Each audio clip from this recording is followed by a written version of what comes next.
Let's be honest, no one wants to think about it. But when you've spent decades with someone, waking up beside them, sharing routines, knowing each other without speaking, you can't imagine life without them. And then one day, it happens. They're gone, and everything changes in an instant.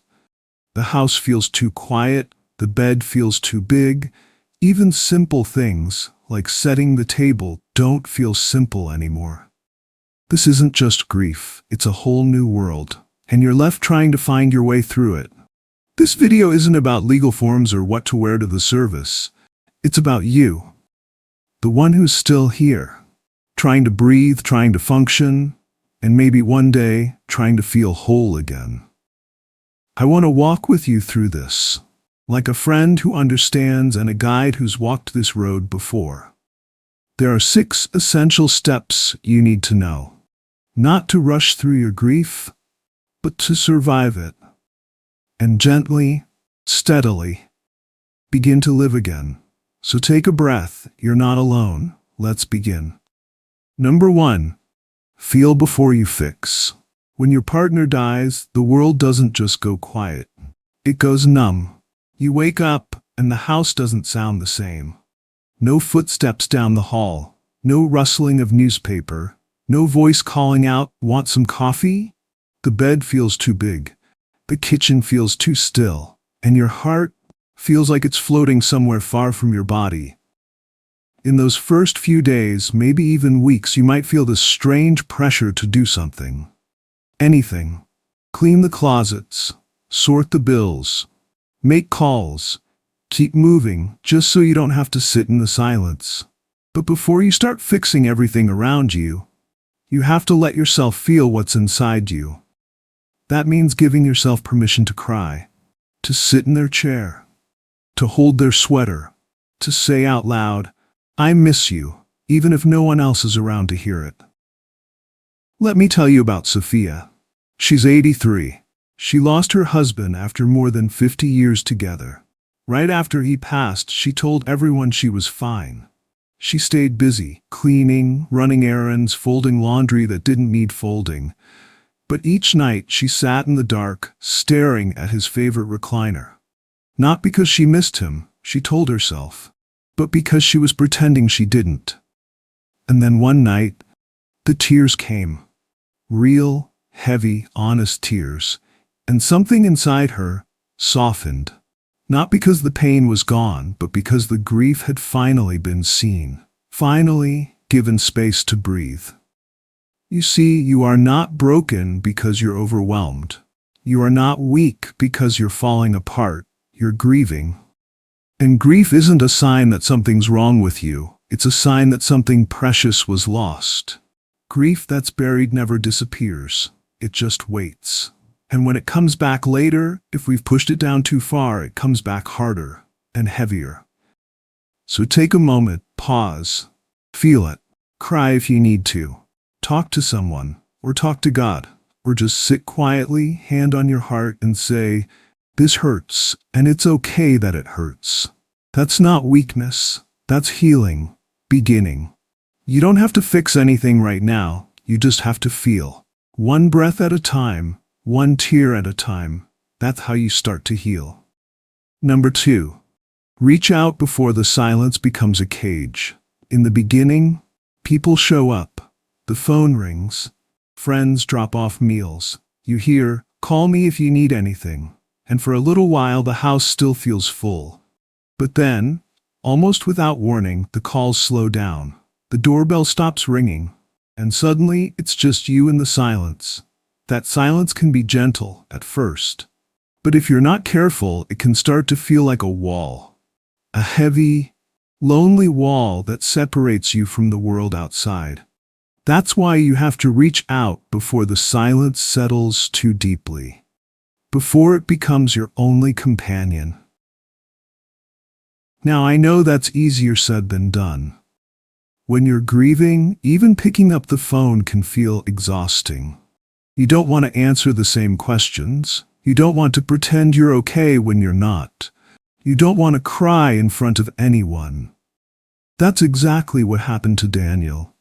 Daniel was 79 when his wife passed.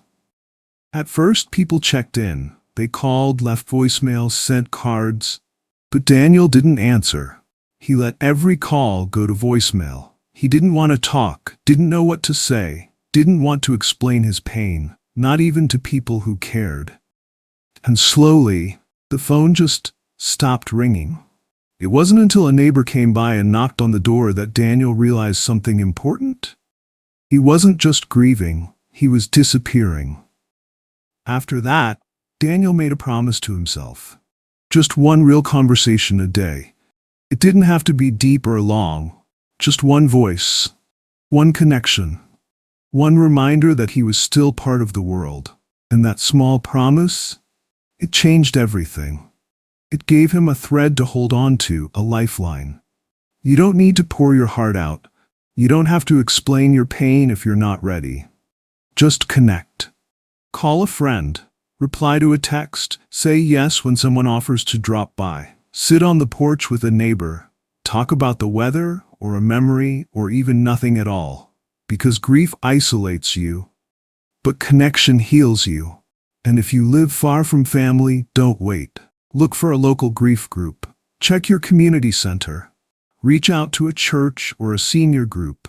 Even a weekly gathering, even one friendly voice, it matters. You are not a burden. And you are not alone. But sometimes, you have to be the one to take the first small step. Even when it's hard. Because connection doesn't erase grief, but it softens the edges. So if today feels heavy, let me gently remind you. Don't let the silence become a cage. You are still here, and there are people out there ready to walk beside you. Even if it's just one call, make it. That's how healing begins. One heart, reaching out to another. Before we dive into part number 4, we'd like to take a moment to thank you for staying with us halfway through this video journey. In every moment, we can learn and grow. And the fact that you are here listening and reflecting with us is a tremendous gift that I cherish every minute. To help us spread these valuable lessons to even more people, please hit the like and share buttons for this video. Each share is a small but meaningful act that can help more people who are struggling with this issue find the content they need. Let's continue exploring and embracing these everlasting pieces of wisdom together. Once again, thank you for your continued support. Number 3, get the important documents in order. Let's be honest, it feels almost cruel. The love of your life is gone, and the world just keeps going. The mail still comes, the bills still need paying, companies still ask for signatures, account numbers, proof, and when your heart is broken wide open, the last thing you want to do is shuffle through papers. But as hard as it is, this part matters. This is about protecting you. Protecting what the two of you built together. Let me tell you about Henry. He was 76 when he lost his wife. She had always handled the finances, the paperwork, the files. So when she passed, Henry didn't know where anything was. Weeks went by. He paid funeral expenses, medical bills, everything, straight out of his own savings. Not realizing that her life insurance policy was tucked away in a drawer in her sewing room. By the time he found it, it was too late to undo the stress he'd already carried. Henry wasn't careless. He was grieving, and grief fogs the mind, slows you down, makes everything feel overwhelming. That's why this step, organizing the important documents, isn't about being cold. It's about being clear. You don't have to do it alone. Ask someone you trust to sit with you, a son or daughter, a friend, a pastor, even a financial advisor or someone from your church.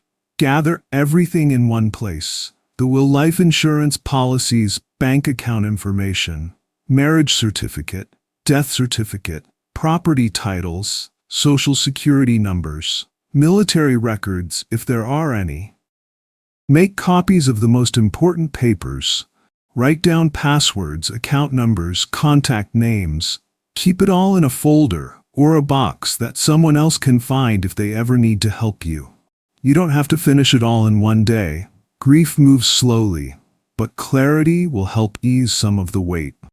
This is part of honoring their life, making sure their affairs are handled with care, not chaos. And it's also about honoring yourself by protecting your home, your finances, and your peace of mind. Because in the middle of heartbreak, a little order goes a long way. So take it slow. Ask for help. But start, not just for today, but for the days ahead, when a little preparation now could save you from a bigger burden later. You've carried so much already. Let this be one less thing weighing on your heart. Number 4. Take care of the animal in you. Here's something most people don't talk about. Grief doesn't just live in your heart. It settles into your body. You might not feel like eating. You might wake up at 3 a.m. and stare at the ceiling for hours. Even simple things like brushing your teeth or changing clothes can feel impossibly heavy. That's not laziness. That's sorrow, showing up in your muscles, your bones, your breath. But this, right now, is when your body needs care the most. Let me share Abigail's story with you. Abigail was 82. After her husband passed, she stopped eating regular meals. She forgot to take her blood pressure pills, skipped breakfast, had crackers for dinner. One afternoon at the grocery store, she fainted. Not because of illness, but because grief had quietly taken over her body. She didn't need more medicine. She needed nourishment. And a gentle reminder that she was still here. You don't have to do everything. You don't need to cook a 3-course meal or go on a morning jog. Just the basics. Eat something small. Toast, soup, a banana. Drink water. Even a few sips at a time. Step outside and feel the sun on your skin. Lie down at night. Even if you can't sleep, just give your body a chance to rest. There's a saying in grief counseling I love. When you don't know what to do, care for the animal in you. Feed it, water it, let it rest, let it move. You see, beneath the grief, you're still a living being, a body that breathes, a heart that beats, a spirit that, even in sorrow, is still trying to heal. Your spirit may feel broken, but your body can carry you through, if you treat it with tenderness. So today, start small. Make a cup of tea. Eat something warm. Take 5 steps outside, not because you feel strong, but because strength comes from those small, quiet acts of care. You are not just surviving.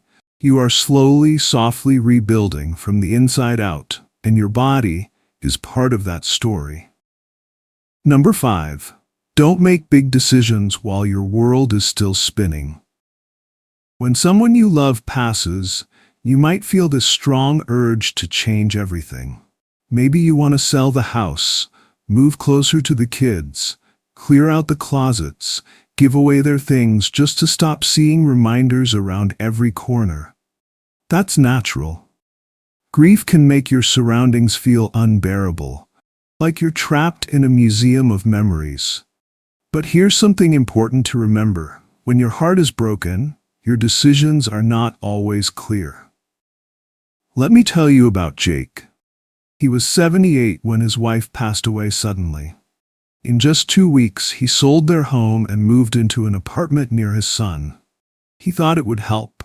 That being somewhere new might ease the pain. But almost immediately, he regretted it. He missed his garden. He missed his neighbors.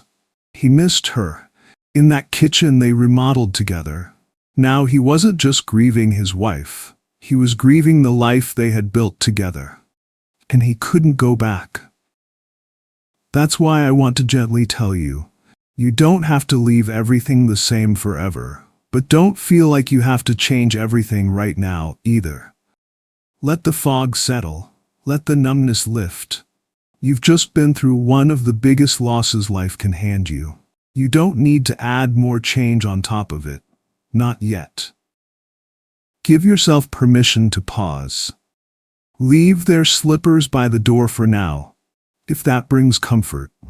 Keep the chair just where it is. Let the home be your shelter until you feel strong enough to decide what comes next. And when it's time to make big choices, especially with money or property, bring someone you trust into the process. A family member, a financial advisor, a friend who's thinking clearly. You don't need to prove anything. You don't need to hurry. Healing takes time. And clarity only comes when the heart has had a little room to breathe. So wait, not forever, just long enough to be sure you're acting from peace and not from pain. You've already been through so much. Don't add another layer of loss that could have waited. Let yourself be still. The time for change will come, but let it come gently, when your feet are back on steady ground. Number 6. Begin the quiet work of becoming someone new.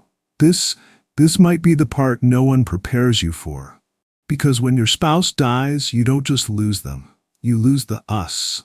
The shared routines, the inside jokes, the decisions you always made together. The sound of their keys on the counter. The way they finished your sentences without even thinking. You were a we. Now, you're just me. And that shift, that quiet unraveling of identity, can feel like another kind of death. A softer one, but just as painful. But here's the truth I hope reaches your heart. In that empty space, something new can quietly begin. Let me tell you about Hazel. She was 83 when her husband passed. For months, she kept everything exactly as it was. His slippers by the bed, his coffee mug on the counter. She couldn't bear to move anything, as if keeping things in place might keep him close. But one quiet afternoon, she found an old paintbrush in a drawer. And she picked it up, not to forget him, but to remember herself. She hadn't painted since she was in her 20s, but with every brushstroke she wasn't erasing their past. She was reconnecting with the part of her that still lived on. You are allowed to do the same. You are allowed to grow, to explore new interests, to travel somewhere they never got to see, to make a new friend or laugh at a silly movie, or sit alone in peace and not feel guilty for enjoying the quiet. This isn't betrayal, it's survival, and more than that, it's transformation. You're not forgetting the love you shared. You're learning how to carry it forward in a way that leaves room for who you are becoming. You are still here, and you are still capable of wonder, of joy, of rediscovery, and yes, even happiness. So take small steps, try one new thing. Ask yourself softly, what do I enjoy now? What brings me peace? Be patient. This becoming takes time, but every moment you choose to live fully again, you honor the life you shared and the life that still waits ahead of you. You are not just surviving this loss, you are shaping what comes next, and you are doing it with grace. Losing your spouse is a wound that touches every part of who you are. It steals more than a person. It takes the laughter in the kitchen, the soft rhythm of routine, and the quiet comfort of being known without needing to say a word. But hear me when I say this. It doesn't end your story. You are still here. These 6 steps we've walked through together. Feel before you fix. Reach out before silence settles in. Organize the essentials. Even if it's hard, take care of the body that carries your grief. Don't rush into big decisions, and slowly, gently, begin the quiet work of becoming someone new. None of these steps will erase your pain, but they will help you carry it, day by day, breath by breath. And one day, maybe when you least expect it, the sun will peek through the window. You'll hear a song and find yourself humming along, or you'll sit with an old photo and smile. Not because the loss is gone, but because you've learned how to live alongside it. You are not alone, you never have been, and you are still deeply, deeply loved. If this video brought you comfort, I'd love to hear from you. Please share in the comments what spoke to your heart, what step helped you the most. And if you're looking for more stories of wisdom, healing, and hope? Please subscribe. We're walking this path together, one gentle step at a time. Thank you for being here. Thank you for staying. And may each new day bring you just a little more peace.